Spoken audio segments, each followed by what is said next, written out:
প্রিয়াঙ্কার হোম কিচেনে আপনাদের স্বাগতম।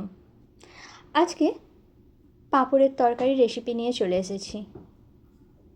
পাঁপড়গুলো কেটে রেখেছি, 4টে পাঁপড় নিয়েছি, আর রয়েছে আলু, আদা আর কাঁচা লঙ্কা নিয়েছি 2টো, আর 2টো ছোটো এলাচ নিয়েছি।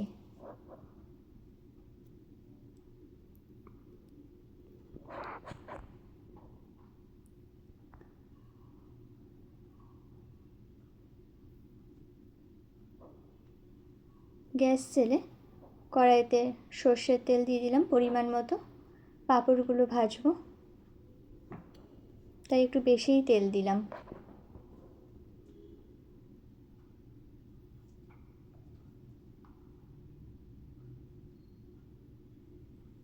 এক এক করে সব পাঁপড়গুলো ভেজে নিচ্ছি।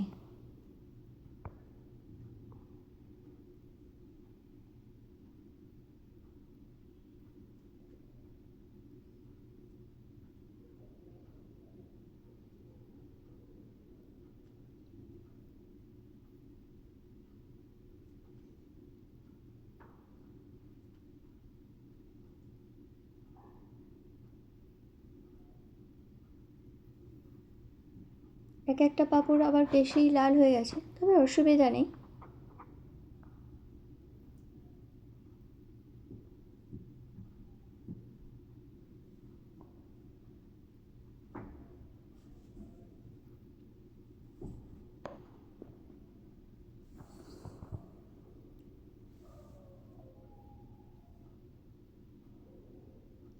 এক এক করে সব পাঁপড়গুলো ভেজে নিলাম। এরপর যে তেলটা আছে সেই তেলে গোটা জিরে ফোড়ন দিলাম। এর মধ্যে শুকনো লঙ্কাও অ্যাড করা যেতে পারে ফোড়নে, তবে আমি দিইনি।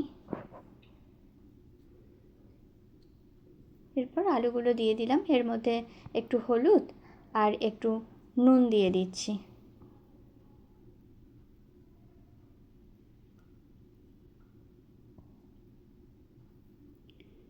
নাড়াচাড়া করে আলুর গায়ে হলুদ আর নুনটা একটু মাখিয়ে এরপরে চাপা দিয়ে দিলাম কয়েক মিনিটের জন্য।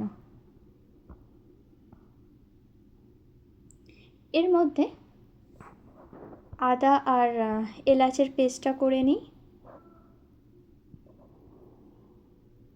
পেস্ট করে নিয়েছি। এবার এর মধ্যে হলুদ,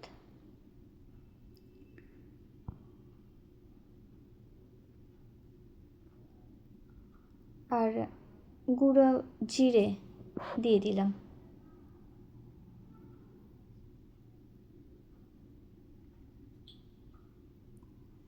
এবার একটু ওটাকে মিশিয়ে নিলাম, দিয়ে চাপা দিয়ে রেখে দিচ্ছি। এরপর কড়াইতে আলুগুলো ভাজা হয়ে গেছে, তুলে নিয়েছি, দিয়ে কড়াইতে মশলাটা দিয়ে কষিয়ে নেব।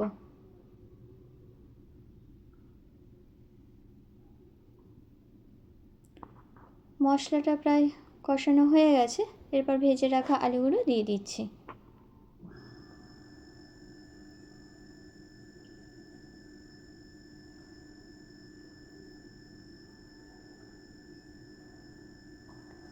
তবে সামান্য একটু জল দিতে হবে।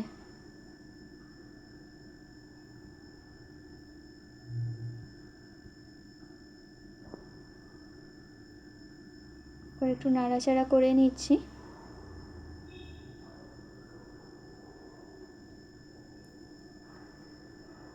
নাড়াচাড়া করে নিয়ে এটাও মিনিট 5-এর জন্য চাপা দিয়ে দিচ্ছি।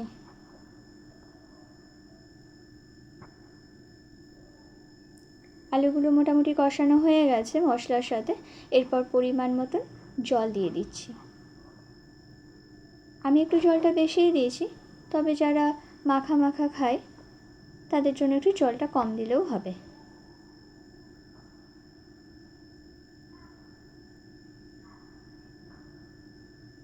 এর মধ্যে পরিমাণ মতন নুন দিয়ে দিলাম।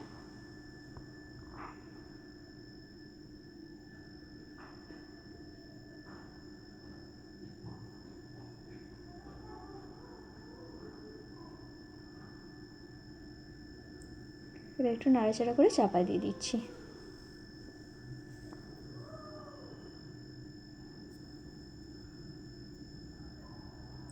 দুটো কাঁচা লঙ্কা ফেলে দিলাম এর মধ্যে, দিয়ে চাপা দিয়ে দিচ্ছি।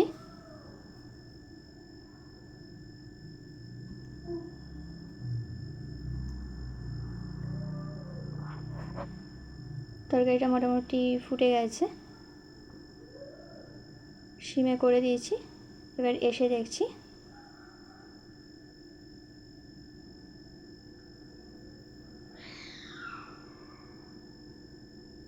আলুগুলো মোটামুটি সেদ্ধ হয়ে গেছে।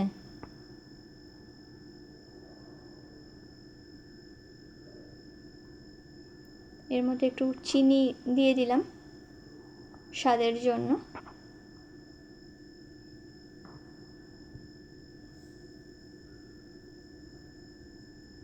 আর ভেজে রাখা পাঁপড়গুলো এর মধ্যে দিয়ে দিলাম। এক এক করে সব পাঁপড়গুলো দিয়ে দেবো এর মধ্যে।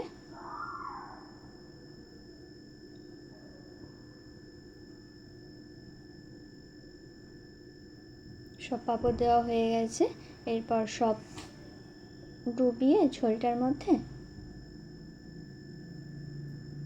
আস্তে করে সব ডুবিয়ে নিচ্ছি, যাতে পাঁপড়গুলো নরম হয়ে যায়।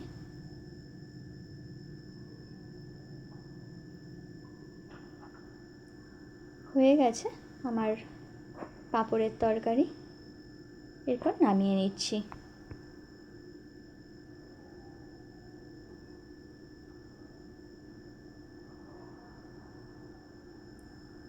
আমার পাঁপড়ের তরকারি রেডি।